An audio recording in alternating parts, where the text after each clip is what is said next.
لا بد على طالب العلم أن ينتبه لأمر: لا حاجة أن ترى قول لصحابي في هذا الأمر مثلا أو في أي حكم.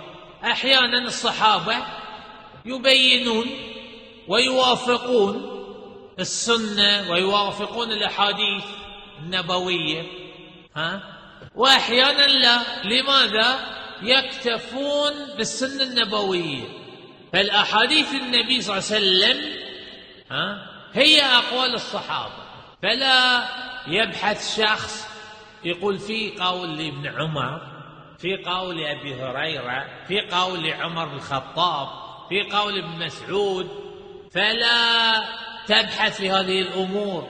أنت إذا رأيت الأحاديث النبوية تنهى عن شيء فهذا قول من؟ قول الصحابة. فلذلك أحيانا تجد الشخص وتأتي له بالدليل وحديث النبي صلى الله عليه وسلم، يقول في أحد من الصحابة قال بهذا مثلا، ما حاجة في ذلك أصلا. فأحيانا الصحابة يفتون ويبينون ويكون الحديث موقوفا عليهم.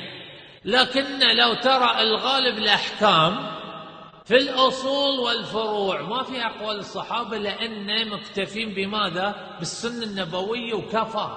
فلذلك الآن مثل فلا يبحث الشخص في تحريم بيع الكلب في الصحابة أو ما شابه ذلك. نقول لك هذا الأمر إجماع الصحابة. لماذا؟ لأن الصحابة قولهم قول النبي صلى الله عليه وسلم وفعلهم فعل النبي صلى الله عليه وسلم في الأصول والفروع.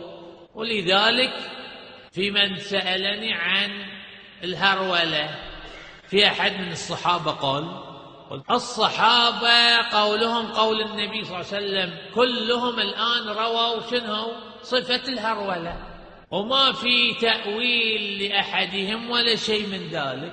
فهذه الأحاديث التي وردت لصفة الهرولة هي أقوال الصحابة، فهذا الأمر يكون بإجماع الصحابة.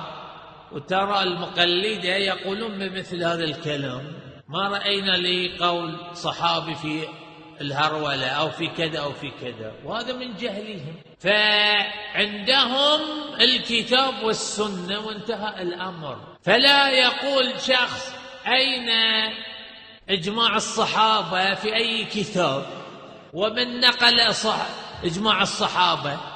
نقول له لا حاجة أصلا ينقل أحد، أنت أعطنا آثار عن الصحابة خالفوا هذا الحكم في الأصول والفروع. لماذا؟ لأن نقول له هذه الأحاديث النبي صلى الله عليه وسلم يقول كل صحابي به، فهو هذا الإجماع.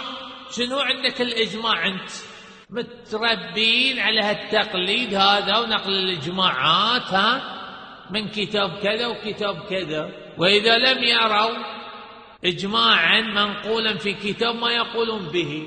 فهذه الأحاديث كلها بإجماع الصحابة إلا ما اختلفوا فيه. فأهل العلم يبينون ثم يبينون الراجح من أقوال الصحابة، وهذا قليل كما بين شيخ الإسلام ابن تيمية في الفتاوى، وكذلك ابن القيم في إعلام الموقعين. فلذلك فلا تبحث، فاعلم أن هذا بالإجماع.